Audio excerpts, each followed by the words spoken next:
बिस्मिल्लाहिर्रहमानिर्रहीम। अस्सलामु अलैकुम। नाज़रीन, दीनी मिसाइल में खुश आमदीद कहता हूँ। हमारा आज का मसला यानी सवाल ये है कि रोज़ा की हालत में आँख में दवाई डालने और इंसुलिन लगाने का क्या हुक्म है। तो चलिए नाज़रीन, चलते हैं इन दोनों सवालों के जवाबात की जानिब। जी नाज़रीन, आज की वीडियो में हमारे दो सवालात हैं और उनके अलहदा जवाबात भी हैं। तो सबसे पहले हम बात करेंगे सवाल नंबर 1 की।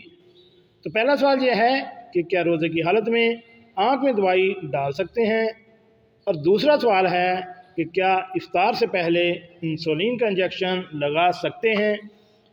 तो सबसे पहले हम बात करेंगे पहले सवाल के जवाब की। नाज़रीन, रोज़ा की हालत में ज़रूरत के वक्त आँख में दवा डालना जायज़ है। इससे रोज़ा नहीं टूटता, अगरचे दवा का जायका हल्क में महसूस हो। फतवा हिंद में है।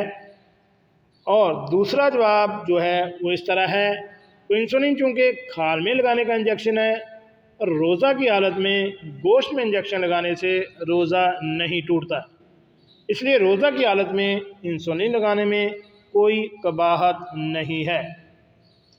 नाज़रीन, ये फतवा नंबर 20 दिया गया है और इस फतवा को देने वाले हैं अल्लामा मोहम्मद यूसुफ साहिब, जामिया उलूम इस्लामिया बनौरी टाउन वाले।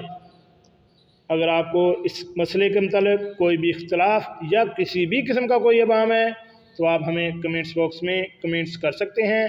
हम इंशाअल्लाह आपके सवालों का जवाब भी देंगे। और ऐसी मालूमाती वीडियो हासिल करने के लिए मेरे इस चैनल दीनी मिसाइल को